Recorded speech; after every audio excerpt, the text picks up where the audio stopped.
우리 한번 고린도 후서, 고린도 후서 12장, 고린도 후서 12장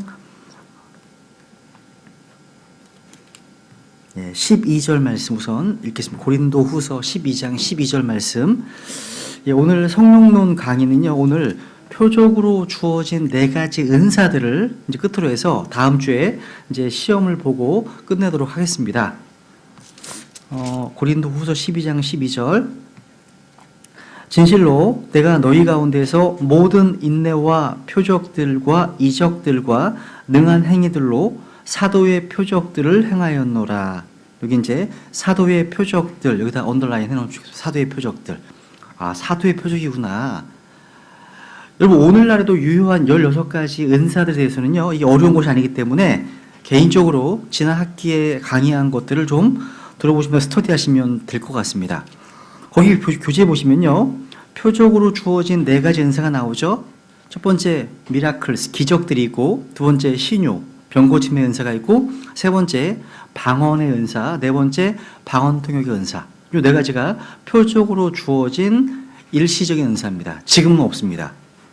근데 그 다음 오늘날도 유효한 은사에 보시면 사도, 대언자, 복음 전도자, 목사, 교사, 예언, 권면, 사역, 도움, 지식, 지혜, 영들 분별함, 드림, 다스림, 믿음, 긍휼. 그러니까 이런 내용과 관련해서 이건 오늘날에도 유효한 은사들입니다. 여러분, 이 사도들의 표적으로 주어진 4가지 일식 은사들은 일차적으로 구주 예수 그리스도와 사도들의 권위를 증명하기 위해서 유대인들에게 일시적으로 주어진 것입니다. 누구에게요? 유대인들에게 언제 동안? 일시적으로 주어진 겁니다. 여러분, 하나님께서는 어떻게 유대인들에게 예수님께서 그들의 참 메시아였다는 사실을 알 수 있게 했을까요? 간단합니다. 이스라엘 백성들이 찾고 있었던 표적과 이적을 보여주신 겁니다. 사실 표적, 영어로 사인입니다. 사실 표적 자체가 목적이 아니에요. 그 사인은 뭔가를 보여주기 위한 거예요. 여러분, 출애굽기에 나타나 있는 여러 가지 표적들과 이적들은 하나님의 이름과 영광을 나타내기 위해서 주어졌다 성경은 증언하고 있습니다. 한번 사도행전 여기 2장, 여긴 잡으시고 사도행전 2장 22절. 사도행전 2장 22절.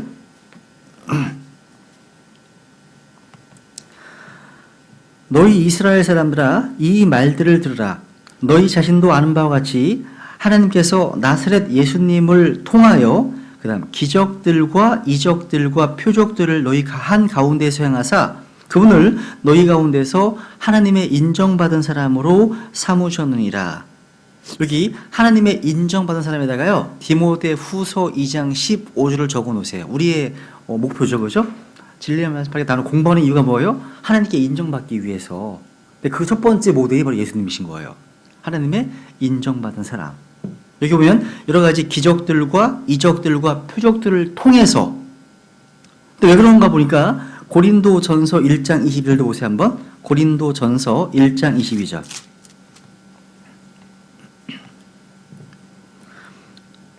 여기 보시면 유대인들은 표적을 요구하고 그리스인들은 지혜를 추구하나. 유대인들은 표적을 요구합니다. 즉 유대인들은 표적을 정당하게 요구할 수 있는 민족이라는 겁니다. 여러분, 침례 요한이 감옥에 갇혔을 때 예수님께서 참 정말 메시아인지 궁금했어요. 그래서 침례 요한은 자기 제자들을 이제 예수님께 보내어서 그 사실을 묻게 했습니다. 그래서 그 내용이 마태복음 11장에 한번 볼게요. 11장 2절부터 보시면 마태복음 11장 여기 보시면 2절. 이제 요한이 감옥에서 그리스도께서 행하신 일들을 듣고 자기 제자들 중에 2사람을 보내어 그분께 이르되 선생님이 오실 그분이오니까 아니면 우리가 다른 분을 기다리오리까 하니, 그 다음 보세요. 예수님께서 그들에 대답하여 이르시되 가서 너희가 듣고 보는 그것들을 요한에 다시 보이되 곧 눈먼 자들이 시력을 받으며 다리 저는 자들이 걸으며 나병 환자들이 정결하게 되며 귀목한 자들이 들으며 죽은 자들이 일으켜지며 가난한 자들에게 복음이 선포된다 하라. 이 예수님 답변은요, 침례인 요한에게 아주 충분한 답변이 되었습니다. 예수님은 요한에게요, 자신이 향한 이 표적과 이적들을 기억하게 하셨던 겁니다. 이것이 바로 구약성경에서 이사야서 35장이나 61장과 같은 구약성경의 예언에 따라서 지상 왕국 건설에 앞서 메시아에게 기대했던 것이기 때문입니다. 예언된 대로예요. 아, 이런 거 보니까 진짜 메시아구나. 그 사인이라는 겁니다. 근데 아까 고린도후서 12장에 보니까 이 앞에 표적이 누구의 표적이라고요? 사도의 표적들이었습니다. 그죠? 사도의 표적들이었다는 거죠? 표적들은 사도들에게 속한 겁니다. 다시 말씀드려서 이 표적들은 믿는 자들의 표적도 아니고 그리스도인들의 표적도 아닙니다. 누구 표적이라고요? 사도들의 표적입니다. 사도들의 표적. 중에서는 11명을 부르시고 그들을 사도라 칭하셨습니다. 중에서는 더 많은 수의 제자들이 있었고 그중 70명을 또 파송하기도 하셨습니다. 또 주께서 부활하실 때에는 120명의 무리가 주님을 따랐고 또 40일 후에는 500명으로 수가 늘어났습니다. 근데 이 표적과 이적과 기적을 통해서 뭔가 새로운 메시지를 전하고 확증할 사람이 이제 누구였냐면 사도들이었다는 거예요. 그럼 다시 보세요. 마가복음 16장 볼게요. 마가복음 16장 여기 오늘날 은사주교회에서 굉장히 많이 인용하는 구절입니다. 마가복음 16장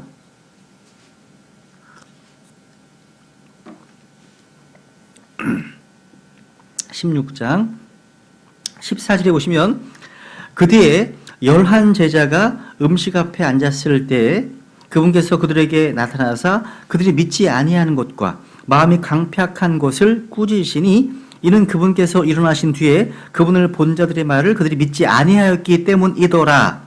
그들 나오죠? 15절 그분께서 그들에게 이르시되 그들이 누구예요? 14절에 11 제자입니다. 중요해요. 11 제자예요. 그들이 이르시되 너희는 11사도입니다. 너희는 온 세상에 가서 모든 창조물에게 복음을 선포하라. 믿고 침례를 받은 자는 구원을 받으려니와 믿지 않은 자는 정죄를 받으리라. 하면서 믿는 자들에게는 이런 표적들이 따르니 곧 내 이름으로 그들이 마귀들을 내쫓으며 새 언어들로 말하며 뱀들을 집어올리며 어떤 치명적인 것을 마실지라도 해를 받지 아니하며 병든 사람들에게 안수하면 그들이 나으리라 하시더라. 이렇게 주께서 그들에게 말씀하신 뒤에 또 20절에 그들이 나아가서 다 그들이 누구예요? 11 사도들입니다. 11 사도들. 그러니까 여기 나오는 표적들은 누구의 표적이에요? 사도들의 표적입니다. 즉 마가복음 16장의 지상 명령과 이런 여러 가지 은사의 약속은 문자적으로 교리적으로 11명의 사도들에게 약속하신 겁니다. 주님께서 약속하신 이 표적의 은사가 사도들의 사역에 사용되었고 드러났음을 명백히 보여주고 있는 겁니다. 그래서 우리가요, 거짓 교리를 가르치면서 자신이 사도라고 주장하는 사람들에 대해서 시험을 봐야 됩니다. 사도를 시험하라고 말씀하시죠. 시험 봐야 됩니다. 만약에 어떤 사람이요, 자신이 사도라고 주장하면서 이런 5가지 표적을 행할 수 없다면 거짓 사도입니다. 거짓 사도예요. 그러니까 뭐예요? 사도라면 이 5가지를 행할 수 있어야 한다는 거죠.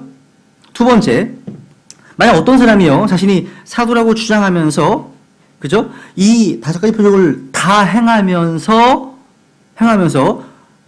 때 이 사람이 성경에 나온 대로 행하는 자인지 봐야 돼요. 그러니까 성경에서 사도들이 신유의 능력으로 병자를 고칠 때 병자는 즉시 나았어요. 즉시 나았습니다. 그러니까 은사를 받아서, 그러니까 치유의 은사, 신유의 은사를 발휘해서 병을 고치면 병은 즉시 나아야 돼요. 또 세 번째, 만약 어떤 사람이요, 자신이 사도라고 주장하면서 표적을 행한다면 그 사람이 표적을 행하면서 진리를 확증하는지 한번 봐야 됩니다. 즉, 표적을 행하면서 기록된 신약 성경과 일치하지 않는 것을 전한다면 그 사람은 거짓 사도입니다. 거짓 사도예요. 그러니까 어떤 사람이 말한 것과 신약 성경이 말씀한 것이 일치하지 않으면 항상 기록된 성경이 우선시 된다는 사실이죠. 그죠?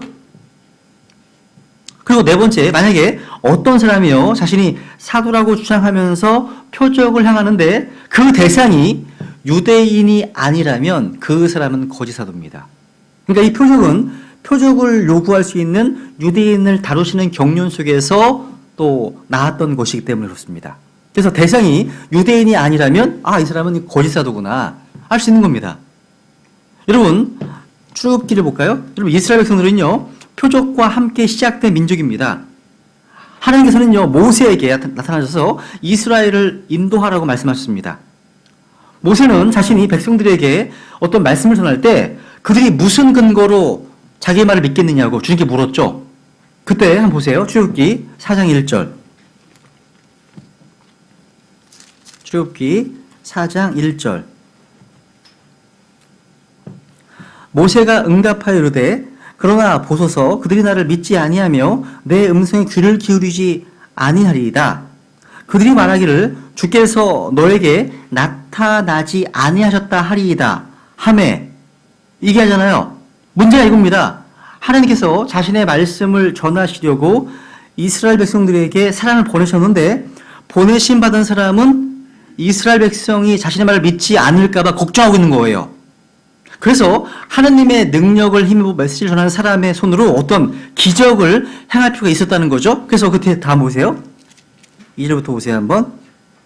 주께서 그에게 이르시되 내 손에 있는 것이 무엇이냐 하시니 그가 이르되 막대기니이다 하거늘 그분께서 이르시되 그것을 땅에 던지라 하시니 그것을 땅에 던짐에 그것이 뱀이 되므로 모세가 뱀 앞에서 피하니라. 주께서 모세에게 이르시되 내 손을 내밀어 그 꼬리로 그것을 붙잡으라 하시매 그가 자기 손을 내밀어 그것을 잡으니 그것이 그의 손에서 막대기가 되매 그분께서 이르시되 그것은 그들이 자기 조상들의 하나님 곧 아브라함의 하나님 이삭의 하나님 야곱의 하나님이 내게 나타난 줄을 믿게 하려 함이라 하시니라. 여러분 지금 이 출애굽기 4장 이때까지는 이런 기적이 없었습니다.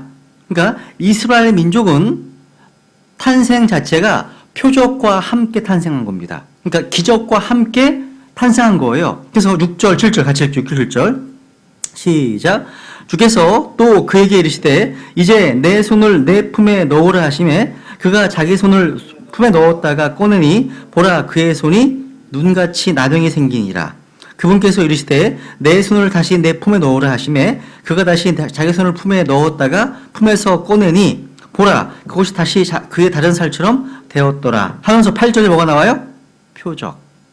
성령께서요 이 두 가지 기적을 뭐라고 하십니까? 8절 그들이 너를 믿지 아니하며 그 처음 표적의 소리에 귀를 기울이지 아니할지라도 나중 표적의 소리는 믿으리라 얘기합니다. 그러니까 주님께서는 이 두 가지 기적을 표적이라고 부르십니다. 유대인들은 하나의 민족으로 부르심받은 그 첫 순간부터 표적과 함께 있어요. 유대인들은 이 표적을 보고 하나님께서 모세를 부르셨구나 이 사실을 알 수 있었습니다.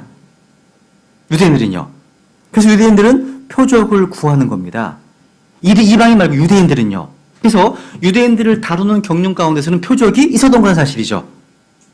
오늘날 순복음교회에서 막 장풍 쏘고 너무 이런 거는 다 뭐예요?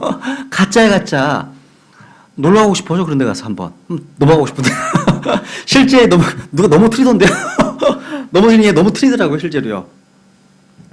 그러면 보세요. 이제 그렇다면 이스라엘을 위해서 표적으로 주어진 네 가지 은사들이 있는데 첫 번째가 뭐냐면 기적들을 행하는 은사. 우선 고린도전서 12장 보세요. 12장 28절. 고린도전서 12장. 그러니까 지금 현재 이 은사는 없습니다. 없지만 유대인들을 다루시는 경륜 가운데서 하나님께서 주신 은사, 표적으로서의 은사였습니다. 12장 한 부분만 보세요. 28절. 28절에 보시면 하나님께서 교회 안에 몇을 세우셨는데 첫째는 사도들이요, 둘째는 대언자들이요, 셋째는 교사들이요, 그 다음은 뭐예요? 기적들이요. 밑줄. 기적들이요 나오죠? 이게 기적들을 행하는 은사입니다.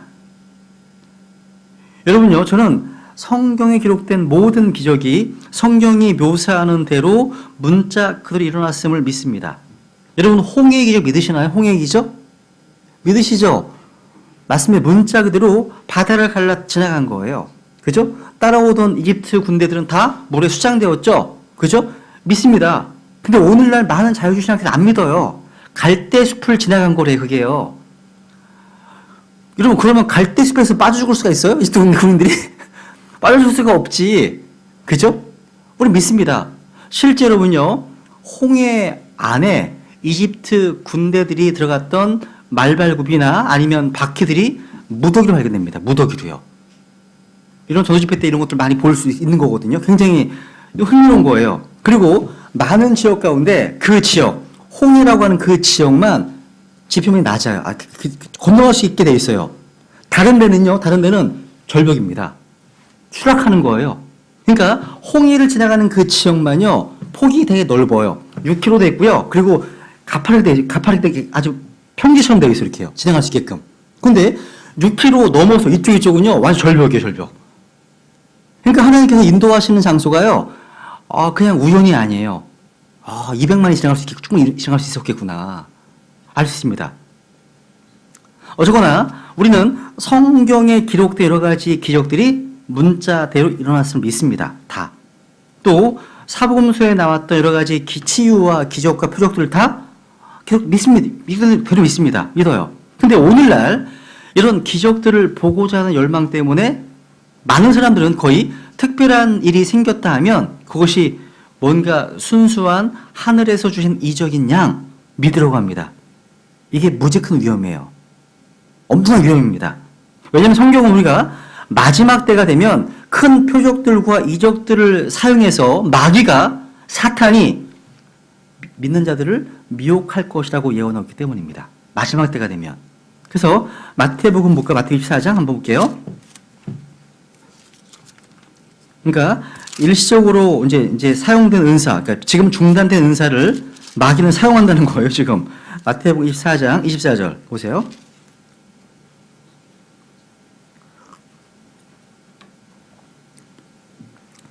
거짓 그리스도들과 거짓 대언자들이 일어나 큰 표적들과 이적들을 보여 할 수만 있으면 바로 그 선택받은 자들을 속이리라. 보라, 내가 너에게 미리 말하였노라. 미리 말씀해 주셨습니다. 그러니까 큰 표적들과 이적들을 보여준다고 말씀, 보여준다고, 그죠? 그러니까 이런 말씀에 비춰볼 때 바람직한 회의주의는요, 우리 그리스도인들에게 정말 필요한 것이 아닐 수 없습니다. 저는요, 하나님께서 항상 초자연적인 일을 행하고 계신다고 믿습니다.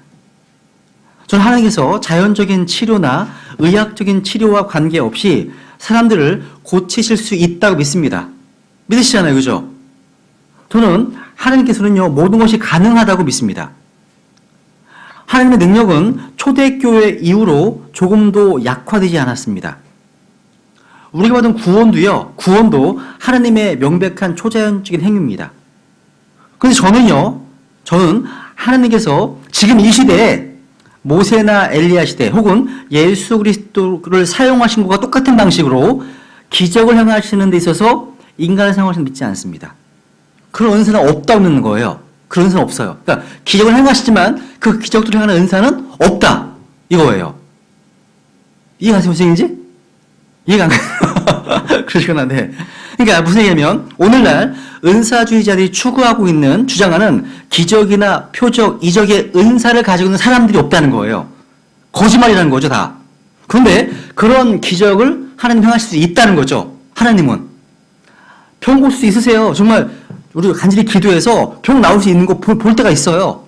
그런데 지금 현재 병 고치는 은사를 가진 힐러는 없다는 거예요. 그러니까 내가 가서 안수하면 낫는다. 그 사람은 다 가짜란 얘기예요, 가짜. 짝퉁. 뭐 그런 거란 얘기예요. 없어요, 그런 거는요.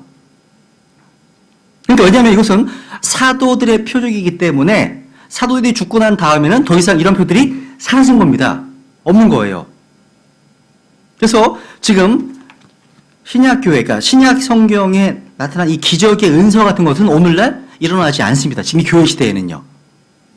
여러분, 사도행전이나 바울 시인을 주의 깊게 읽어보시면 사도들의 시대가 끝나갈 무렵이 되니까 이미 표적을 행하신 능력이 사라지는 것을 보게 됩니다. 여러분, 바울은 사도행전 보시면 바울의 손수건만 어떤 기적이 일어났어요. 손수건만 만지면요.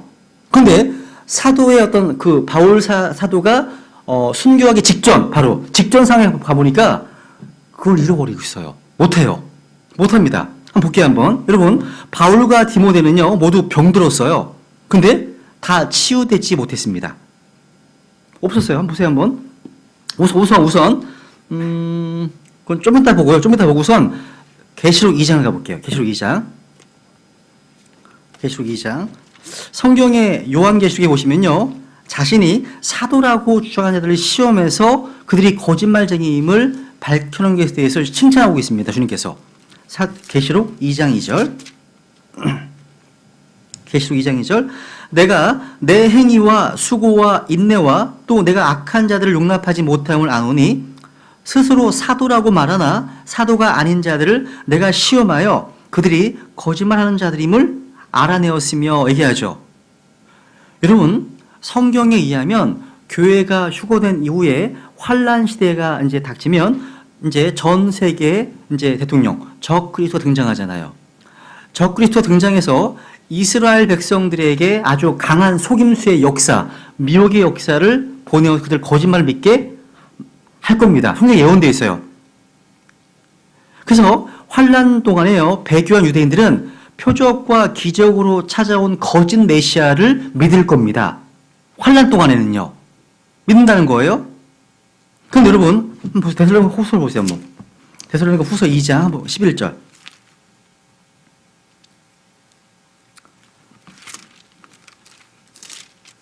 데살로니가 후서 2장 9절부터 보면요.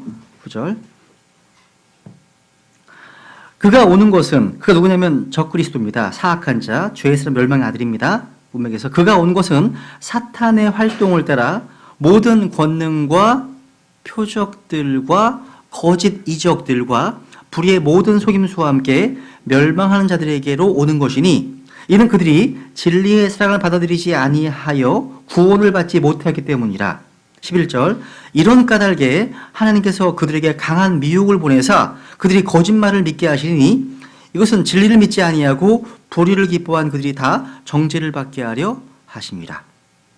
그러니까 적그리스도는요, 표적과 기적과 이적을 행하는 자신의 어떤 능력으로 유대인들과 수십억의 사람들을 미혹시킬 겁니다. 성경에 되어 있어요. 오늘날 이런 거짓 은사를 강조하는 사람들이요, 많아지는 모습을 보면 아, 주님께서 오실 때가 가까이 왔구나 알 수 있습니다. 알 수 있습니다. 오늘날 로마 캐톨릭, 감리교, 침례교, 성공회, 장로교, 오순절교회, 또 그리스도의 교회, 은사주의 교회 등 다양한 교파와 종파에 속한 교회들이요, 표적과 이적을 강조하거나 인정하고 있습니다. 그러니까 근본주의 독립침례 교회에서만 인정하지 않아요. 이거 웃긴 거예요. 특이한 겁니다. 여러분, 지금 말씀드린 이러한 교단들은요, 교리적인 측면에 있어서 일치하는 부분이 매우 적어요. 근데 이들 역사적으로 보면 이들이 하나로 일치하기에는요, 너무 달라요, 교리적으로. 달라요. 근데 이 라오디케아 시대에는요, 서로 다른 많은 교회들이요, 은사주의 운동의 표적과 이적과 기적으로 인해서 하나로 연합하게 됩니다. 이런 체험, 기적으로 인해서요. 그러니까 이들은요, 하나님의 말씀의 권위를 따르지 않고 자신이 경험했던 개인적인 체험, 이걸 따르게 되면서 이런 신학적인 입장은 별로 중요하게 여기지 않는 겁니다.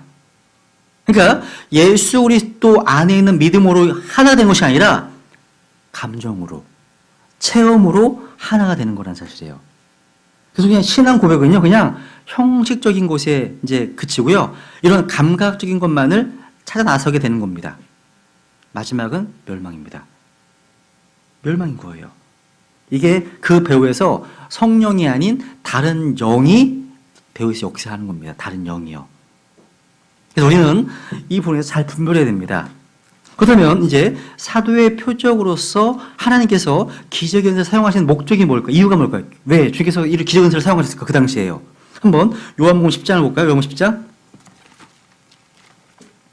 이 당시에 예수님께서 사역하신 당시에요, 이런 기적과 표적을 사용하신 이유, 여기 요한복음 10장에 보시면요, 예수님께서 유대 종교 지도자들과 논쟁하고 계십니다.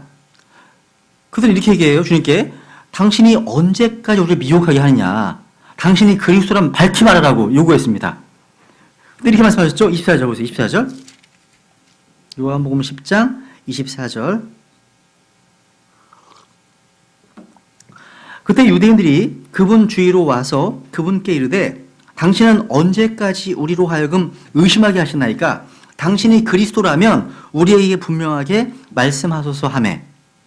25절 예수님께서 대답하시되 내가 너희에게 말하였으나 너희가 믿지 아니하여도다.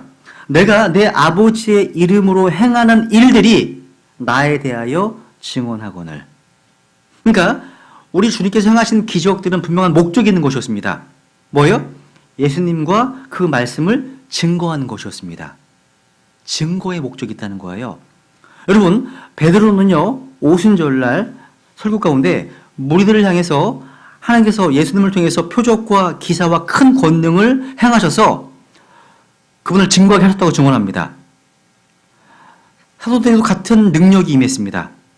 한번 사도행전 14장 가볼까요? 14장 한번 볼게요. 바울의 1차 전도 여행 때요, 이고니온에서 바나바와 함께 사역했는데요. 사도행전 14장 13절 보세요 한번. 이런 기적을 행하신 이유, 목적이 뭐냐면 14장 13절, 14장 3절. 그러므로 그들이 오랫동안 머물며 주 안에서 담대하게 말하며 그분께서 그들의 손으로 표적들과 이적들을 행하게 허락하사, 그 다음 밑줄, 자신의 은혜의 말씀에 증거를 주시니라. 이게 목적이에요. 기적을 주신 목적이 바로 주님의 그 메시지, 말씀을 증거하기 위함이었구나, 그 당시에. 유대들은 표적을 믿는 민족이기 때문에. 그죠? 그렇다면 오늘날에도 이런 기적이 필요할까요? 여러분, 신구약 성경이 완성되었을 때 하나님의 계시는 이제 완성된 겁니다.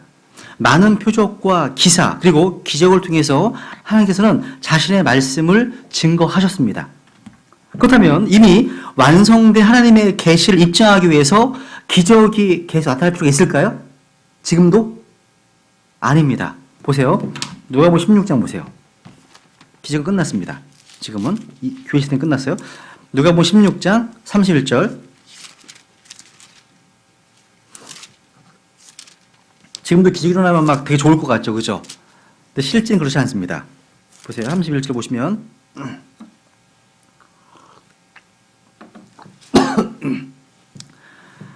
같이 읽어볼까요? 시작.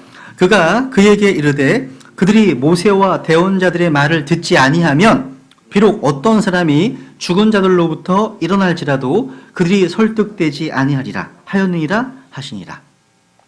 그러니까 어떤 이들의 주장처럼 믿음을 가진 사람들이 기적을 요청할 수 있을까요? 하나님께서는 기적을 요구하시면 기적을 행하실까요?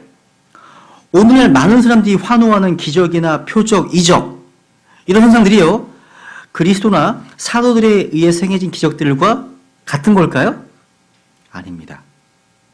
아닙니다. 성경 어디에서도요, 사도 시대의 기적이 그 후의 시대에도 지속된다라고 가르치지 않고 있습니다. 또 성경 어디에도요, 믿는 자들에게 이런 사도의 표적, 기적의 은사를 구하라고 말씀하지 않고 있습니다. 서신서 전체를 통틀어서요, 성령님과 관련돼서 구원받은 성도들을 향해 명령하신 바는 5가지밖에 없어요. 왜냐면 성령 안에서 걸어라. 또 술 취하지 마. 성령으로 충만하라. 또 성령을 억누르지 마라. 또 뭐예요? 성령님 안에서 기도하라. 뭐 이런 거예요. 또 하나님의 거룩한 영을 슬프시게 하지 말라. 이런 게 명령이에요. 신약성경 어디에도요, 기적을 구하라 있습니까, 여러분? 없어요. 없습니다. 다시 히브리서 2장도 보세요. 2장. 히브리서 2장. 여기 히브리서 2장에 보시면 기적의 주된 목적이 다시 한번 나와 있어요. 기적의 주된 목적. 히브리서 2장 3절. 3절, 4절. 우리가 이렇게 큰 구원을 소홀히 여기면 어찌 피할 수 있으리요? 이 구원은 처음에 주께서 말씀하기 시작하신 것이요, 그분의 말씀을 들은 자들이 우리에게 확증한 것인데 어떻게? 4절 하나님께서도 자신의 뜻에 따라 표적들과 이적들과 다양한 기적들과 성령님의 선물들로 그들에 대하여 증언하셨다. 이게 목적이에요. 주된 목적입니다. 이런 목적이 없는 표적, 환상, 이런 이적들 가짜입니다. 가짜예요. 또 대상이 누굽니까? 유대인들이 아니잖아. 가짜입니다. 그런 은사 없다는 거죠. 그러니까 기적들을 행하는 은사는 없다. 이렇게 정리하면 좋겠어요. 은사는 없다. 그러니까 기적은 있지만 그걸 행하실 은사는 없다. 이렇게 이해가시죠, 그죠? 두 번째 이제 병고침의 은사입니다. 병고침의 은사. 이 은사는 뭐냐면 사람의 병을 고치는 초자연적인 능력입니다. 이 은사는요. 그러니까 이 은사 받은 사람이 있으면 능력이 나타나는 거예요. 육체적 질병이든 정신적 질병이든 마귀로부터 기인하는 병이든 상관없이 다 고칠 수 있는 능력입니다. 한번 다시 보세요. 고린도전서 12장 다시 가볼게요. 12장. 고린도전서 12장 9절. 이것도 일시적인 은사입니다. 지금 일시적인 네 가지 은사만 하는 거예요. 9절 보시면 은사 가운데 다른 사람에게는 같은 성령을 통하여 믿음을, 다른 사람에게는 같은 성령을 통하여 그 다음 병 고치는 선물들을, 병 고치는 은사들을, 기프트스. 그죠? 나오죠? 병 고치는 은사가 있네요. 28절 보면요. 아까 기적들의 뭐가 나왔기 다음에 그 다음은 병 고치는 선물들과 또 30절 모두 병 고치는 선물들을 가지겠느냐? 얘기하죠. 반복하네요. 그죠? 여러분 하나님은 지금도 치료하시는 분이십니다. 믿으시죠? 여러분 일부 거짓이 있다고 해서 초자연적인 치유의 기적들을 다 매도하고 싶지 않습니다.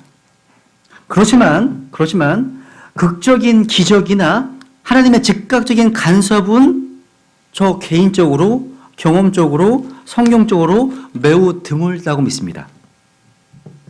드물다고 믿습니다. 진정한 병 고침은요 기도의 결과이고 그것들 대부분이 다 뭐냐면 단순하고 자연스러운 차도를 보입니다. 다 경험하지 않았어요? 이런 거, 그죠? 이런 것들. 이따금 하나님은요, 의학적인 방법으로는 설명할 수 없는 그런 식으로 갑작스럽게 병들을 회복시키는 경우도 있어요. 그 가정들 이런 적 있어요. 그런데 이것이 일반적인 건 아닌 것 같아요. 되게 드물어요. 드뭅니다. 때때로 하나님은요, 의학적인 예측을 뒤집고 일반적인 경우와는 다르게 병들을 회복시키십니다. 이런 병고침은 기도의 응답이고 하나님의 뜻에 의한 것이고 어느든지 일어날 수 있습니다. 일어날 수 있어요. 다. 그런데 뭐가 없냐? 신유의 은사자는 없다는 거예요. 신유의 은사자. 그러니까 다른 사람을 치유하는 능력, 병 고치는 사역을 위해서 특별히 기름 부음 받았다고 하는 그런 종들 거짓입니다. 성경 그게 없다는 거예요. 그러니까 그런 사람들이 병을 고칠 수 있는 은사가 있다라고 주장하는 것은 성경적인 근거가 없는 겁니다.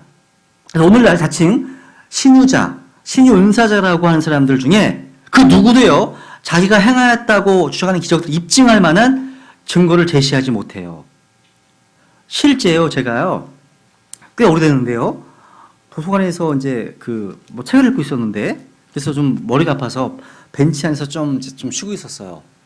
근데 그때 어떤 여자분, 나보다 나이 많아 보이는데, 한 여자분이 저게 접근하셨어요. 하나님은 지금도 죽은 자를 살리십니다. 이렇게 접근했어요. 갑자기 저한테. 그래가지고, 그러세요? 그러세요? 어디 가면 볼 수 있나요, 그거? 내가 그래봤어요. 그랬더니 이분이 하는 말이, 왜 하나님을 시험하세요? 왜 시험하세요? 그러는 거예요. 저 하나님 시험하는 게 아니라요, 지금 당신을 시험하는 거예요, 내가. 그러면서 요한일서 4장을 펴 읽어줬어요. 모든 영을 다 믿지 말고 그들이 하나님께 속하였는지 시험해봐라 하시고 있습니다. 시험하는 거라고. 그랬더니 괜히 기분 막 돌아가더라고요. 그럼 생각해보세요. 한번 진짜 그런 데가 있다 그러면 저는 당연히 가죠. 치매 지금 걸리신 저희 아버님 모시고 가죠. 당연히 가서 안수 받죠. 그죠? 웃긴 거예요. 여러분 분명히 하나님은 치유하십니다. 하나님은요, 기도의 응답으로 또 자신의 영광을 위해서 치유하시기도 하십니다. 근데 하나님께서요, 우리의 몸에, 우리 몸에 관심을 가지고 계시긴 하시지만, 분명히 하나님께서는요, 우리의 속사람, 우리의 영혼에 더 관심을 기울이십니다.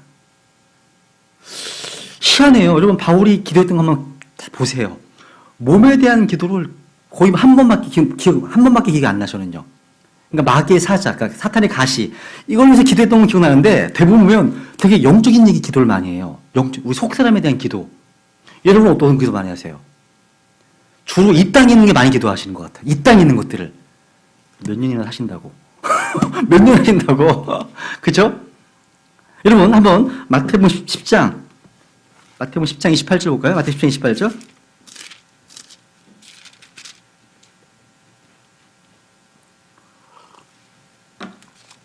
마태복음 10장 28절. 몸은 죽여도 혼은 능히 죽이지 못하는 자들을 두려워하지 말고 오직 혼과 몸을 다 능히 지옥에서 멸하시는 분을 두려워하라. 야, 하나님은 우리의 속사람에 더 관심이 있으신 거예요. 여러분, 우리 그리스도인들이 예수님처럼 모든 사람을 다 치료할 수 있다 하더라도요, 사람들은 여전히 복음을 받아들이지 하지 않을 겁니다. 예수님의 놀라운 기적을 보았던 사람들이 한 일이 뭐예요? 예수님 십자가 못 박아 죽였습니다. 죽였어요, 그들을요. 사도들도 마찬가지예요. 사람들이 사도들을 가두고 핍박하며 심지어는 죽이기까지 했습니다. 그죠? 구원은 결코 어떤 체험이나 육체적인 치료를 목격해서 얻어지는 게 아닙니다. 구원은 오직 그리스도의 복음을 듣고 믿음으로 생기는 거예요. 듣고 믿음으로요.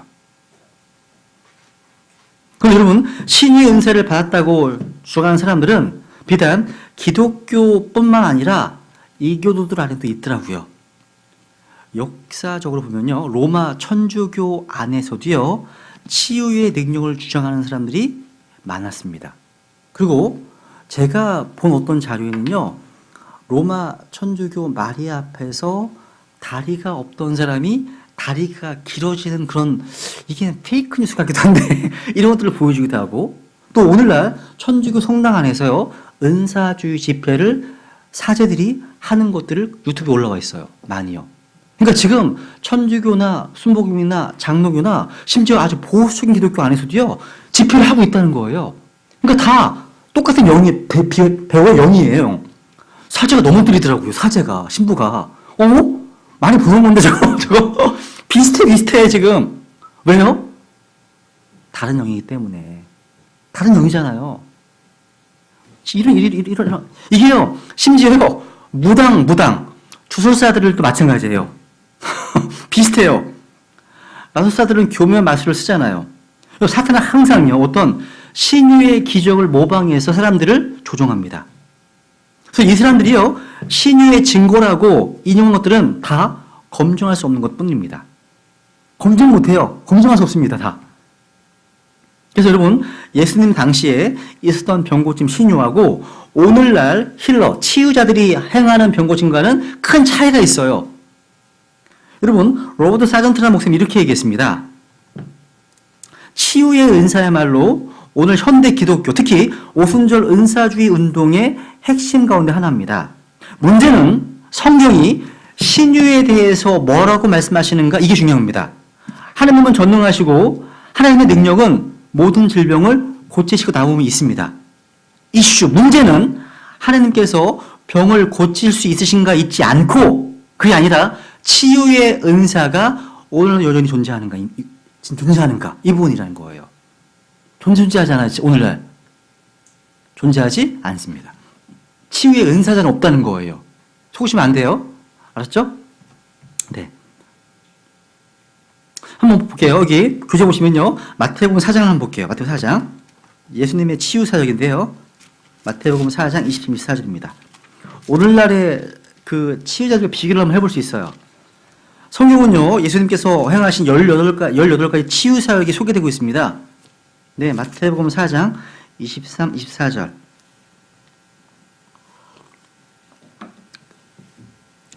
예수님께서 온 갈릴리에 두루 다니사 그들의 회당들에서 가르치시고 왕국의 복음을 선포하시며 백성 가운데 온갖 종류의 질환과 온갖 종류의 질병 고치시니 그분의 명성이 온 시리아에 두루 퍼지니라. 그들이 모든 병든 사람들 곧 각가지 질병과 고통에 사로잡혀 앓는 자, 마귀 들린 자, 미친 증세가 있는 자, 마비병 환자들을 고치심에 그분께 데려오니 그분께 그들을 고치심에 되어 있죠, 그죠? 보세요, 한번 정리해보면 그런 거예요. 우리 주님께서는요, 병자들이 있는 장소에서 병자를 고치셨습니다. 어떤 노 힐링 라인스라고 해가지고 어떤 그 줄을 설 필요가 없었습니다. 그리고 주님께서는요, 즉시 치유하셨습니다. 치유는 분명히 즉각적이었다는 거예요. 사람들은 종종요, 나는 치유받았고요, 점진적으로 나아질 겁니다. 이렇게 얘기해요. 간증합니다. 성경에서 말씀 치유가 아닙니다. 예수님께서는 결코요, 점진적인 치유를 하지 않으셨습니다. 또 두 번째요, 예수님께서는요, 모든 종류의 병을 다 고치셨습니다. 온갖 종류 다. 칸막이가 없어. 칸막이를 칠 필요도 없고요, 고칠 수 있는 병인지 따질 필요도 없습니다. 없어요. 그래서 신유자들 가면요, 어떤 스크리닝 프로세스가 있어요. 가능할까? 이걸 미리 점검하는 과정이 있습니다. 주님은 그게 없어요. 다 고치셨습니다. 다 고치셨어요. 세 번째, 그리고 주님의 치유 사역은요, 완전했어요. 완전. 실패 있어요, 없어요? 없습니다. 재발이 있어요, 없어요? 없습니다. 요양기간이 필요하지 않습니까? 요양기간? 필요하지 않습니다. 누가복음 4장에 보시면요, 주님께서 회당에 이제 가셔서 시몬의 집에 들어가셨는데 거기에 베드로의 장모가 중한 열병으로 누워 있었죠. 여기서 다가셔서 열병을 꾸짖으십니다. 즉시로 그냥 완쾌되었습니다. 즉시로요. 그래서 바로 일어나서 그 장모는 수종 들기까지 했습니다. 즉시로요. 그러니까 어떤 회복기가 따로 없었어요.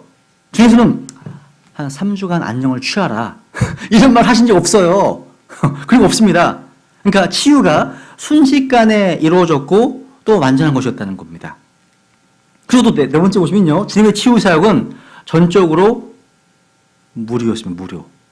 무료입니다. No offering. 어떤 헌금도 거두지 않았습니다. 책을 팔지도 않았습니다. 어떤 자선 낭비도 돌리지 않으셨습니다. 이해가시죠? 오늘날 시니어 스타들은요, 거의 천만장자입니다. 비행기 타고 다니고요, 엄청나더라고요. 진짜 럭셔리하게 살고 있습니다. 보니까 주님과 다르죠? 가짜입니다.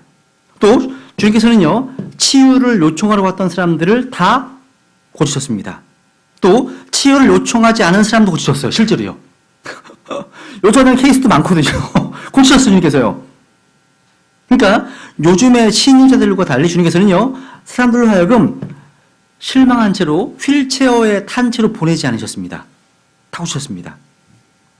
그리고 주님께서는 일반적으로요, 손을 대지 않고 고치셨습니다. 일반적으로. 손을 왜 대는지 아세요? 막 때리고, 이거 암테프 나왔다가 한번 보여주잖아. 어떤 주님께서는 극적 효과를 노리지 않으셨다는 거예요. 달라요. 또 주님께서는요, 병자를 고치시기 전에 기도하지 않으셨습니다. 달라요, 지금과 또. 또 주님께서는요, 병이 나음받은 사실을 다른 사람들에게 알리지 못하게 하셨습니다. 오늘날 어때? 오늘날요. 막 떠올리고 다닙니다. 달라요. 그죠? 여러분, 기적은 스스로 말하는 법이거든요. 기적은요. 그리고 우리 주님의 치유 사역은 이스라엘 사람들과 관련되어 있습니다. 이스라엘 사람들과. 그 중에서는 병자에게 믿음을 요구하지 않았습니다. 중에서는 신자와 불신자를 구분하지 않고 동시에 치유하셨습니다. 이걸 잘 정리하시면 좋을 것 같아요. 그러면 사도들의 치유 사역은 어떨까요? 똑같습니다. 똑같아요. 사도행전 3장에 보면요, 신유의 은사가 사도들로 하여금 복음을 선포하는 데 있어서 어떤 역할을 했습니다. 한번 사도행전 3장을 보세요. 3장. 사도행전 3장.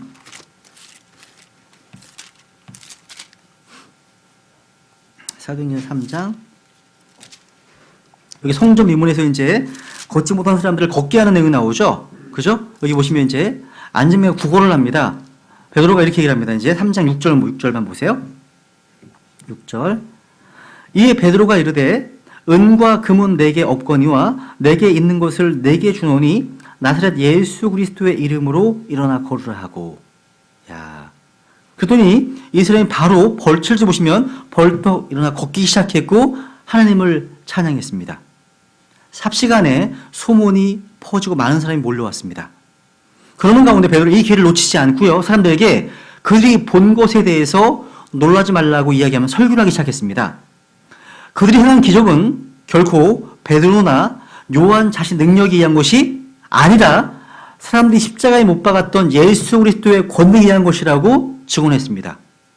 우리는 베드로의 설교가 그 청중들에게 얼마만큼 충격적인 것이었는지 또 그 치유의 기적이 얼마만큼 효과적이었는지를 이해해야 합니다. 베드로가 이 안전뱅이를 고치는 것을 그런 기적을 행하지 않았다면 표적을 요구하는 이스라엘 백성들은요 아마 베드로의 말을 듣지도 않았을 겁니다. 그래서 종례는 이런 거예요.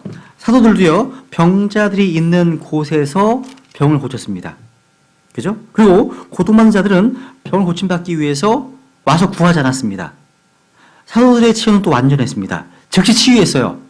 그러니까 성전문에 앉았던 이 안전뱅이는 즉시 일어나서 뛰고 걷고 하나님을 찬양했습니다. 다른 치료나 안정을 필요로 하지 않았습니다. 선천적으로 불구였던 그 남자는 즉시 치료되었다는 거예요. 야, 그리고 여기는 항상 복음 전파가 동반되었어요. 항상요. 그리고 병자에게 믿음을 요구하지 않았다는 거죠. 여러분, 치유의 은사가 있다면 치유는 파워, 능력을 필요로 하지 믿음을 필요로 하지 않습니다. 오늘날 치유자들이 항상 그러잖아요. 못 고치면 이 사람 믿음 때문이라고. 거짓말입니다. 거짓말이에요. 예수님 성도는 다 모두 고치실 수 있으셨습니다. 그러니까 고침받지 못한 사람은 없었다는 사실. 그럼 그 다음 보세요. 하나님은 지금도 치유하십니다. 치유의 은사는 없지만 지금도 치유하십니다. 근데 분명히 구분해야 될 건 뭐냐면 치유는 주님께서 원하시면, 주님께서 뜻하시면 치유하십니다. 요거예요. 우리는 치유를 구하기 전에 주님께서 그것을 원하시는지 주님 앞에 구해야 됩니다. 교회에서 보면요, 많은 그리스도인들이 치유를 받았습니다. 기도의 결과 치유를 경험했다는 거예요. 그렇게 하는 사람들 많잖아요. 신유의 은사는 끝났어요. 근데 주님은 계속해서 치유하고 계십니다. 그런데 반대로요, 또 여전히 많은 그리스도인들이 치유받지 못하고 있어요. 아주 신실한 크리스찬들인데도요. 왜냐하면 치유가 언제나 하나님의 뜻은 아니기 때문이에요. 언제나. 확인해 볼게요. 한번 빌립보서 2장을 보세요. 빌립보서 2장 26절. 빌립보서 2장 26, 27절. 아주 신실한 하나님의 사람들조차도 치유받지 못했다는 사실을 보세요. 한번 26, 27절. 이제 에바브로디도를 말씀하시면서 보세요. 그가 너희 모두를 사모하고 자기가 병든 것을 너희가 들었으므로 심히 근심하였느니라. 참으로 그가 병들어 죽게 되었으나 하나님께서 그에게 긍휼을 베푸셨고 그에게뿐 아니라 내게도 긍휼을 베푸사 내가 근심 위에 근심을 면하게 하셨느니라. 그러니까 에바브로디도도 오랜 기간 동안 치유받지 못했습니다. 그리고 디모데전서 5장에 보세요. 에베소 교회의 감독이었던 디모데에게 이런 말을 하잖아요. 지금 조언을 하고 있습니다. 디모데전서 5장 23절. 같이 읽어볼게요. 시작. 더 이상 물만 마시지 말고 내 위장과 자주 있는 병을 위하여 포도즙을 조금 쓰라. 야, 내 위장과 자주 있는 병을 위하여 포도즙 쓰라고 얘기하겠죠? 야, 그러니까 디모데는 지금 치유받지 못한 상태네요. 왜? 이때는 사도의 표적이 사라졌기 때문입니다. 더 이상 없어요. 이 당시에는요. 또 보세요. 디모데후서 4장 보세요. 디모데후서 4장 20절. 디모데후서 4장 20절. 에라스토는 고린도에 머물러 있으나 드로비모는 병들어서 밀레도에 남겨두었노라. 병들어서 남겨두었답니다. 더 이상 신유의 기적은 없었습니다. 더 이상. 아, 그렇구나.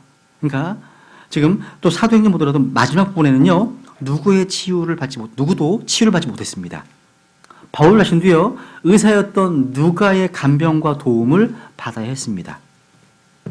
우리는 사도 바울이요, 디모데에게 주었던 포도즙을 쓰라. 이런 의학적인 권면을 잘 봐야 됩니다.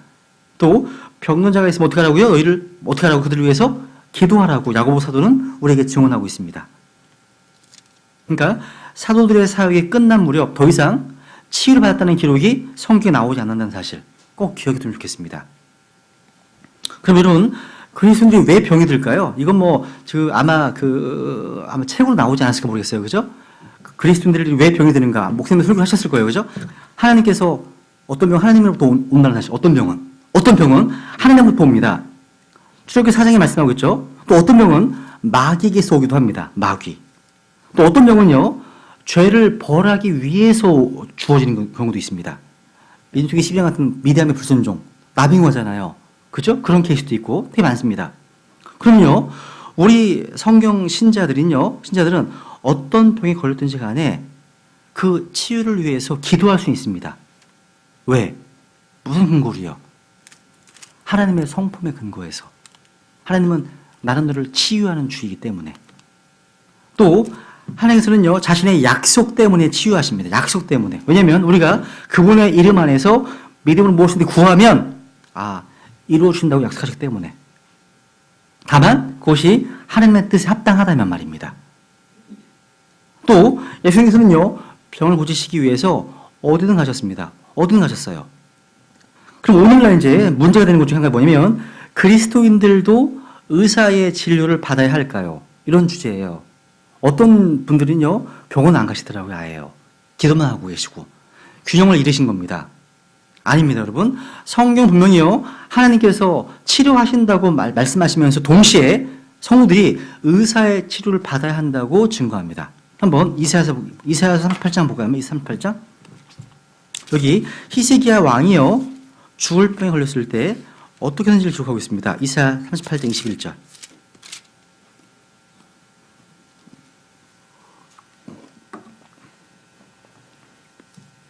이사야서 38장 21절. 이사야가 이르기를 그들이 무화과 한 덩이를 가져다가 종기 위에 덮는 것으로 붙이면 그가 회복되리다 하였으며. 참 재밌죠, 그죠? 여러분 하나님께서 치료하기로 하셨다면 왜 무화과 한 덩이로 찜질이 필요하셨겠습니까? 이게 하나의 원리입니다. 원리예요. 만약 우리가 아프게 되면요 두 가지를 해야 됩니다. 즉 낫기를 기도하시고 그 다음에 의사의 치료를 받는 겁니다. 두 가지예요. 마태복음 9장에 보세요. 마태복음 9장 12절. 마태복음 9장 12절. 너무 믿음이 좋으셔서 병원 안 가시면 안 된다는 거예요. 하나님께서 허락하신 은혜거든요. 그것도요. 병원도요. 마태복음 9장 12절.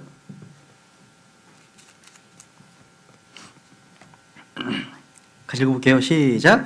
예수님께서 그것을 들으시고 그들에게 이르시되 온전한 자들에게는 의사가 필요 없으나 병든 자들에게는 필요하니라. 병든 자들에게 뭐가 필요하다고요? 의사가 필요합니다. 그죠? 그래서 골로새서 4장 14절에 보시면 사랑받는 의사 누가? 이런 말로 하면 사랑받는 의사 누가? 그래서 여러분 가시면 종종 누가 한의원, 누가 의원, 누가 병원 되게 많아요. 이분들은 그리스도인이구나. 교회 다니시는 분이시구나. 이거 알 수 있어요. 누가가 의사였거든요. 그러니까 여러분 원리가 이거예요. 아프면 기도하시라는 겁니다. 또한 훌륭한 의사의 도움을 받아야 한다는 것. 하나님께서는요 정확하신데 정하신 방법으로 자신의 영광을 위해서 자신이 기뻐하신 뜻에 따라서 치료하십니다. 하나님은요. 그죠? 세 번째 이제 방언의 은사. 이거 하나하나 되게 많은 내용이기 때문에요. 중간중간 많이 좀 자를게요. 한번 고린도서 12장 다시 가볼게요. 12장 방언의 은사.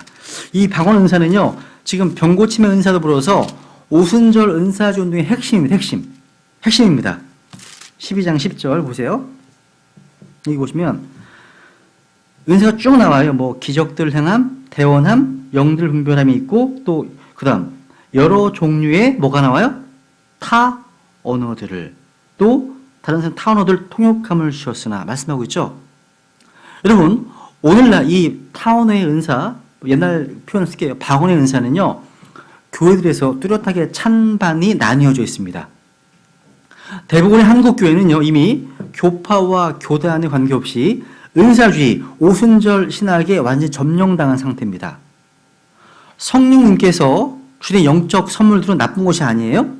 언제나 우리는 환영하고 받아들일 만한 것입니다. 그런데 우리는 거짓 은사도 있음을 분명히 알고 대처해야 됩니다.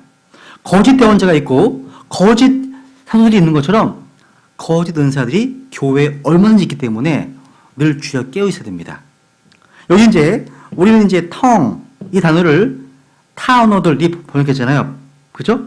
방언은 다른 말이 아니에요. 언어, 외국어라는 뜻입니다. 언어의 언어.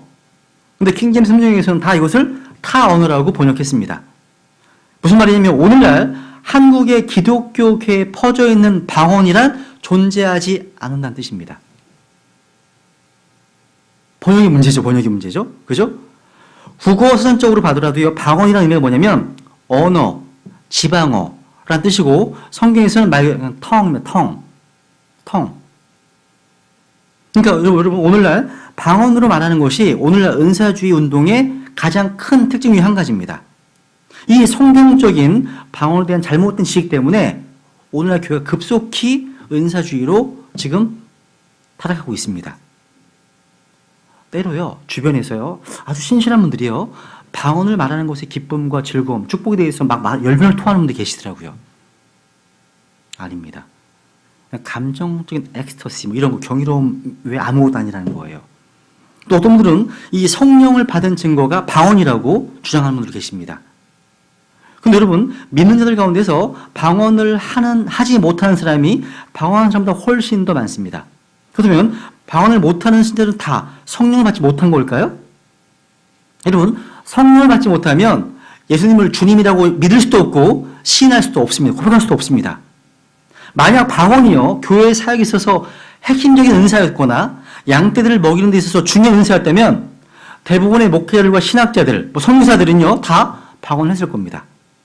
그런데 여러분도 알다시피요, 건전한 근본주의 신앙을 고수하는 침례 교도들 가운데 특히 킹제임스 성경을 믿는 성경 신자들 가운데 방언을 한 종은 아무도 없습니다. 아무도 없어요. 예의 없이 아무도 없습니다.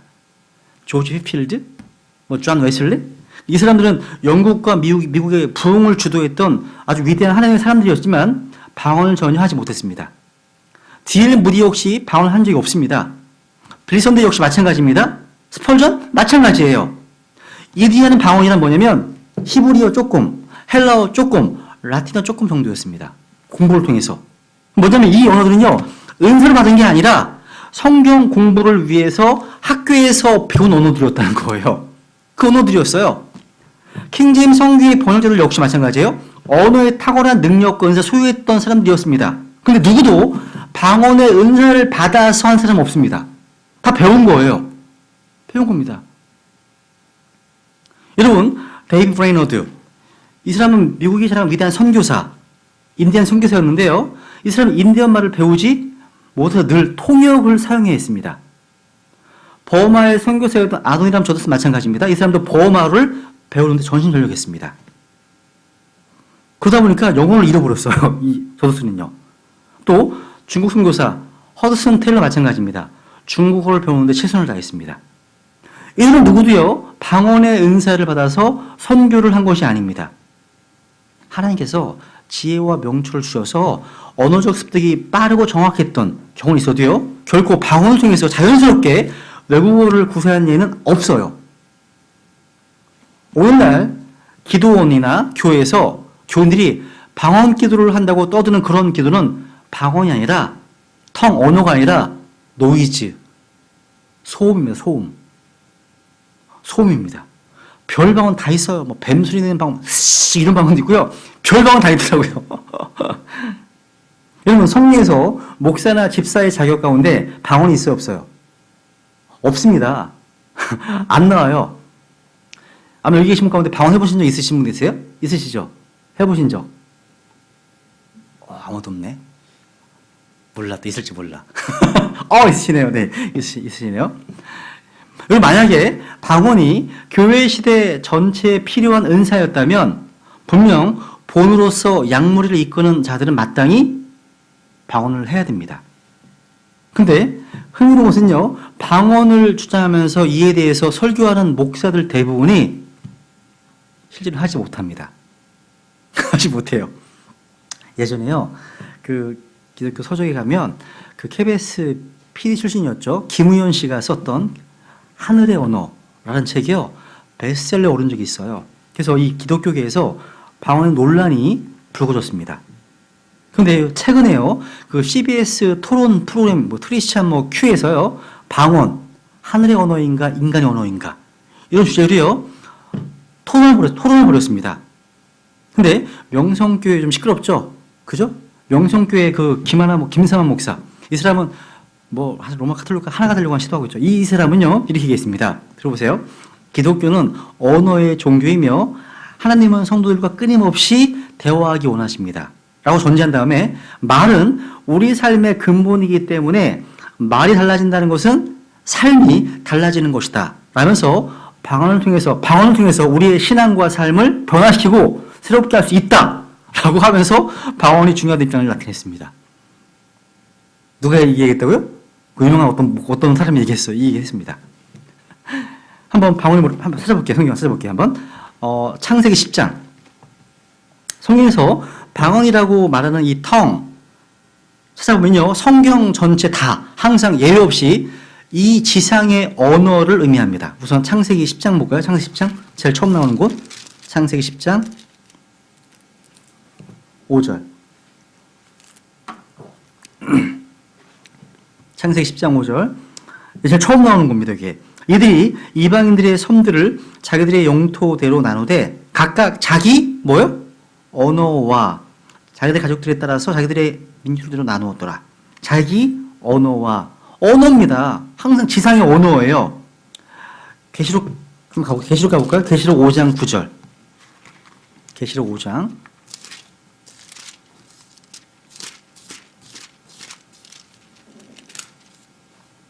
계시록 5장 9절 보시면, 그들이 새 노래를 불러 이르되 주께서 그 책을 취하시고 그 책의 봉인을 열기 합당하시나이다. 주께서 죽임을 당하시고 주의 피로 모든 족속과 언어와 백성과 민족 가운데서 우리를 구속하사 하나님께 드리셨으며, 여기 언어와 백성, 언어 나오죠? 언어입니다. 방언은 성경에서 다 뭐로 표현되어 있습니까? 언어입니다. 여러분, 사도행전 2장에 보시면 오순절날 이런 방언을 하잖아요, 사도들이요. 그게 뭐예요? 정상적인 언어였다는 거예요. 지상의 말이었다는 거예요. 그러니까 여러 나라에서 온 사람들에게 복음을 전파하기 위해서 하나님께서 방언 은사를 주셔서 말씀을 선포하게 하신 거예요. 뭐라는 얘기예요? 언어라는 거, 언어. 다른 게 아니에요. 알아듣지 못하는 그런 게 아니라는 거죠. 언어입니다. 한번 고린도전서 14장 가볼까요? 고린도전서 14장 21절. 이 방언은요, 누구에게 주신 거냐면, 잘 보시기 중요한 구절입니다. 14장 21절.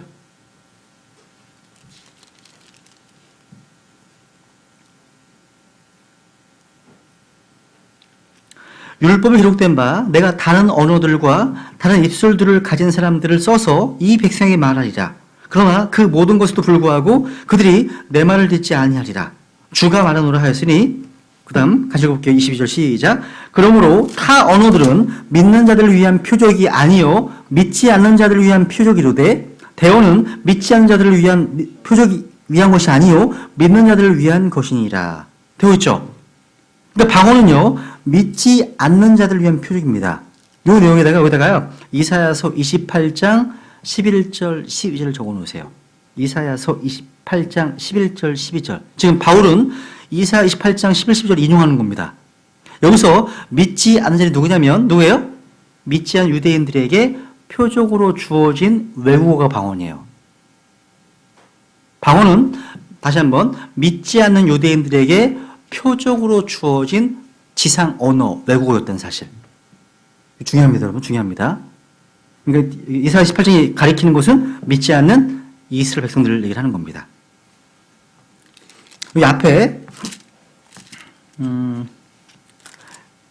9절. 아마 오늘날 일반 제도권교에서는 방언을 아마 이렇게 이해하면 될 것 같아요. 이런 내용일 거면 보세요 한번. 9절. 이와 마찬가지로 너희가 혀로 알아듣기 쉬운 말들을 하지 아니하면 그 말한 것을 어찌할리요? 너희가 허공에다 말하리라.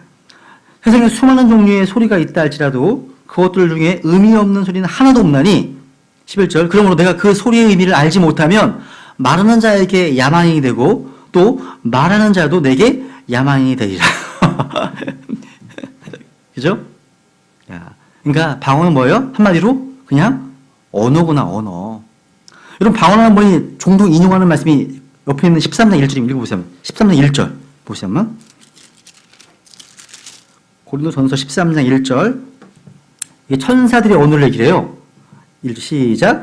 내가 사람들의 언어들과 천사들의 언어들로 말할지라도 사랑이 없으면 소리나는 징과 울리는 꽹과리가 되고. 그러니까 자기가 하는 방언이 바로 천사들의 언어라는 거예요. 그러니까 방언이 인간의 언어가 아니라고 생각하는 그런 유일한 의심되는 예외가 되는 구절이 이 구절입니다. 천사들의 언어? 야, 여러분 무슨 얘기냐면 이 사람들은 천사들의 언어는 불확실한 음성이라는 막연한 선입견을 가지고 있는 거예요. 그런데 여러분 성경 어디에서도요 천사들이 하는 말을 사람들이 알아들을 수 없다. 그런 얘기가 없어요. 다 알아들었습니다. 그런 얘기 있어요? 천사 한 사람이 말을 하잖아요. 다 알아듣는 말이에요. 언어입니다. 언어. 언어라는 거예요. 천사들이 사람들에게 하는 말을 다 보면 듣는 사람이 다 정확히 이해했어요. 정확히 알아들었다는 거예요. 오늘처럼 이런 게 아니라는 거예요. 그게 아니라는 거죠. 또 한 가지 표현이 있습니다. 한번 로마서 8장. 요걸로 인용은 아니에요. 로마서 8장 보시면 8장 26절. 26절. 로마서 8장 26절 보면 이와 같이 성령께서도 우리 연약함을 도우시나니 우리가 마땅히 기도할 바를 알지 못하나 성령께서 그 다음 말로 할 수 없는 신음으로 친히 우리를 위해 중보하신다. 내가 하는 방언 이거야. 말로 할 수 없는 신음이야. 이렇게 합니다. 참 웃깁니다. 이 말은 말 그대로 말할 수 없는 신음이지 알려지지 않은 천상의 언어로 웅얼거리는 게 아닙니다. 그게 아니에요. 이것은 바울 사도가요 성령님의 중보 사역을 강조하기 위해서 사용한 표현법입니다. 그죠? 그리고 여러분 다시 고린도전서 14장 다시 가보세요. 여기 보면 이제 알지 못하는 언어, unknown이란 말 나와요. 킹제임스 성경에서 이 14장 2절에 보면 알지 못하는 언어로 말하는 자 나오죠. 이 언어이란 말은요 듣는 사람에게 알려지지 않은 언어를 말하는 거예요. 듣는 사람이요. 근데 여기서 여러분에게 제가 이히 리베 디시 그러면 여러분 아는 분도 계실 거예요. 아, 독일어를 했구나. 난 너 사랑한다 이런 뜻이거든요. 모르는 사람들은 이게 알려지지 않은 거잖아요. unknown입니다. unknown. 그런 거예요. 그러니까 이것은요 하나님과 말하는 사람만 무슨 말인지 알게 되는 겁니다. 그러니까 듣는 사람이 알려지지 않은 언어가 바로 unknown tongue입니다. 그래서 아까 이 방언의 목적이 뭐라고요? 목적? 믿지 않는 유대인들에게 주어진 표적. 22절. 꼭 기억해 두세요. 22절은 14절 22절 말씀 꼭 기억해 두세요. 이 말씀은요. 여러분 방언은요. 은사이면서 동시에 표적입니다. 아까 이 방언은 믿지 않는 자를 위한 뭐라고요? 표적이도 되어 있죠? 아, 표적이구나. 은사이면서. 방언은 성령의 열매가 아닙니다. 방언은 표적입니다. 누구를 위한 표적이라고요? 믿지 않는 자를 위한 표적입니다. 그러니까 교회를 위한 표적이 아닙니다. 신자를 위한 표적이 아니에요. 성도들은요 성령의 열매나 은사를 구하지만 표적을 구하지 않습니다.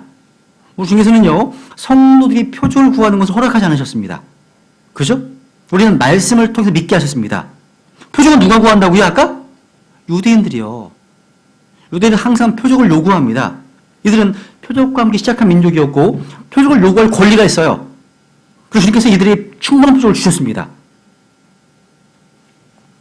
그래서 그들을 다루시는 경륜 가운데 이런 방언의 은사도 또 주신 거라는 사실이죠. 어렵지 않습니다. 그죠? 그래서 사도행전 2장 보면요. 여기 14장 22절에서 표적 옆에다가 적어놓으세요. 그러니까 방언의 은사가 나타나는 곳마다 유대인들과 유대인 사도들이 등장해 항상요.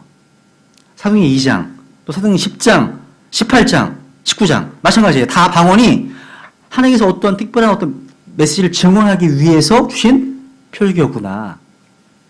알 수 있습니다. 어렵지 않습니다. 그죠? 그래서 여러분 성경은요, 방언에 대해서 별로 강조하지 않아요. 그래서 성경에서 방언이 나타나는 곳을 다 찾아보면 믿지 않는 유대인들 항상 등장합니다. 그들에게 표적으로 주어진 거구나 알 수 있습니다. 그래서 이제 한번 방언에 대한 원칙만 말씀드려볼게요. 37절 한번 고린도서 14장 37절 이게 방언에 대해서 여러 가지 원칙이 나오거든요. 37절 만약 어떤 사람이 자기를 대언자나 영적인 자로 생각하거든 그는 내가 너희에게 쓰는 것들이 주의 명령인 줄 인정할지니라. 그러니까 방언의 은사를 실행하는 원칙들이 성경에 나오는데 영적인 성도라면 이 원칙들이 주님의 명령으로 인식해야 한다 말씀하고 있는 겁니다. 19절 보세요. 이제 원칙 19절 보시면 19절 그러나 교회에서는 내가 알지 못한 언어로 만마디 말을 하느니 차라리 이해하면서 5마디 말을 하여 내 목소리로 다른 사람들도 가르치리라. 그러니까 이해할 수 있는 5마디 말이 이해할 수 없는 언어로 만마디 하는 것보다 낫다고 말합니다. 또 27절 보시면 만약 어떤 사람이 알지 못하는 언어로 말하거든 2사람이나 많아야 3사람이 순서대로 하고 한 사람은 통역할 것이요. 그러니까 방언하려면 2-3사람만이 순서에 따라서 말해야 됩니다. 27절 또 한 번에 한 사람씩 순서대로 말해야 됩니다. 오늘날 교회에서 다 일어나가지고 우리 방언 기도합시다 해가지고 하는 게 아니에요. 그죠? 순서대로 해야 됩니다. 그 다음에 27절 한 사람은 통역할 것이요. 통역하는 자 반드시 있어야 됩니다. 있어야 되는 거예요. 28절에 보면요. 만일 통역하는 자가 없으면 그는 교회에서 잠잠하고 자기와 하나님께 말할 것이니라. 통역하는 자 어떻게 하라고요? 방언에서는 안 됩니다. 하면 안 되는 거예요. 그리고 방언을 말하는 자는요. 혼란을 피하기 위해서 스스로를 통제해야 됩니다. 32절 보세요. 32절. 대언자들의 영은 대언자들에게 통제를 받나니 성도들의 모든 교회에서처럼 하나님은 혼란의 창시자가 아니요 화평의 창시자이시니라. 그러니까 질서 있게 해야 됩니다. 그리고 여자들은 공개적으로 방언을 해서는 안 됩니다. 34절. 너희 여자들은 교회들 안에서 잠잠할지니 말하는 것이 그들에게 허락되지 아니하였고 또 율법도 말하는 바와 같이 그들은 순종하도록 명령을 받았느니라. 그러니까 여기서 문맥이 뭐냐면 방언과 대언을 말하는 겁니다. 말하는 것이 허락되지 않다였죠. 말한다는 게 스피크, 그러니까 공개로 선포하는 걸 일하는 거예요. 그런 방언과 대언은 할 수 없습니다. 여자들이요. 뭐 어떻게 하냐고요? 잠잠하라. 이게 방언에 대한 성경의 원칙입니다. 이 원칙대로 하지 않은 영이 있다면 그건 성령이 아닙니다. 다른 영인 거예요. 그래서 오늘날 일반 순복음교회에서 하는 이 방언의 모습은요. 성령께서 뒤에 있는 게 아니라 다른 영이 역사하는 겁니다. 이 순서를 하지 않기 때문에. 그럼 다시 보세요, 한번. 이제 한번 다른 고로 상황하고 마칠게요. 한번 14장 39절 보세요.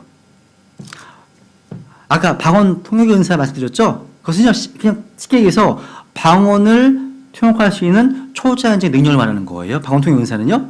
근데 이런 일시적인 표적의 은사들이 중단되었다고 하면 누군가 이렇게 질문합니다. 39절. 그럼 형제들아, 대언하는 것을 사모하고 그 다음 타 언어들로 말하는 것을 막지 말라. 얘기하네요. 방언을 금지하지 말라고 하지 않나. 이렇게 얘기합니다. 그죠? 이것은 왜 그러냐면 고린도 교회에 속해 있는 유대인들 때문입니다. 이 당시에 그 유대인들에게 하나님의 말씀을 전해주기 위해서 만약에 이 당시에 표적을 구한 유대인 성도들에게 표적을 금지해버리면 더 큰 혼란에 빠지게 되기 때문입니다. 그래서 방언하겠다고 하면 이렇게 이런 원칙대로 하라 이렇게 얘기하는 겁니다. 특히 여자들은 교회 내에서 잠잠하게 함으로써요. 오늘날 방언을 자랑하는 오순절 교회가 완전히 가짜라는 것을 선포해주고 있는 겁니다. 사실요. 방언을 합리화하는 구조를 다 찾아본다 하더라도요. 그들은 다 방언을 하라는 의미가 아니라 방언하지 말라는 의미예요. 또 13장 10절 보세요, 한번. 이 방언은요, 온전한 것이 올 때까지 라고 되어 있어요. 보세요. 13장 10절. 13장 10절. 13장 8절에 보면 사랑은 결코 없어지지 아니하되 대언은 이따에도 없어질 것이요 타 언어들은 이따에도 어떻게 된다고요? 그칠 것이며 그친다고 되어 있습니다. 지식도 이따에도 사라지리라 되어 있습니다. 여러분 이 사원언어가 왜 그쳤습니까? 사라졌습니까? 유대인들을 다루시는 경륜에서 이방에 넘어갔기 때문에 끝난 거예요. 나중에 또 언제 또 이게 시작될까요? 환란이 되면 다시 유대인들 상대하시잖아요. 그땐 다시 이런 기적과 표기 등장하는 겁니다. 방황하는 겁니다. 그때는요. 지금은 아니라는 거죠. 지금은요. 방언도 그친다. 여기 10절에 보시면 완전한 것이 오면 이게 뭐예요? 예수님의 재림입니다. 재림. 그러니까 재림 직전에는 환란 때는 사용하게 되거든요. 근데 완전한 것이 오면 또 그칩니다. 그치는 거예요. 그리고 하나만 더 보면요. 요엘서 2장 말씀을 가지고서요. 요엘서 2장 보세요. 2장. 짧게만 언급하고 마치겠습니다. 요엘서 2장. 이것만 찾아보고. 요엘서 2장 28절. 그 뒤에 내가 내 영을 모든 육체에 부어주리니 너희의 아들 딸들은 대언하며 너희의 늙은이들은 꿈을 꾸고 너희의 젊은이들은 환상들을 보리라. 또 그날 전에 내가 내 영을 남녀를 위해 부어주며 좀 얘기하죠? 그죠? 요 말씀을 가지고서요. 요 말씀이 사도행전 2장에서 언급되어 있어요. 그 뒤에가 뭐냐면 앞에 보시면 환란의 문맥입니다. 그러니까 환란 뒤에요. 그러니까 사도행전 2장에 다시 보세요. 사도행전 2장 보면 그러니까 사도행전 2장에서 성취된 게 아니에요. 그러니까 이 말씀은요. 방언으로 말하는 자들과 치유가 오늘날에도 진행되고 있다. 오늘날에도 존재한다. 이거 가르치는 사람들이 우선적으로 언급한 구절 중 하나가 이겁니다. 이 구절은 명백히 교회 시대에 대한 언급이 아니라 언제 얘기해요? 천년왕국에 대한 겁니다. 교리적으로. 미스입니다. 이 부분도요. 그래서 오늘 네 가지 좀 빨리빨리 했는데요. 이게 하나하나 사실은 1시간씩 해야 될 분량인데 그걸 원하시는 분들은요. 지난 학기 때 했던 것을 들어보시면 좋을 것 같아요. 그리고 오늘날도 유효한 은사들, 사도, 대언자 이런 것들도요. 지난번 학기 때 했으니까 그때도 같이 들어보시고 정리하시면 좋을 것 같습니다. 그래서 오늘은 여기까지 하고요. 다음 주에 시험을 보고 그리고 이제 성경론 강의를 마무리하겠습니다. 예, 이상입니다.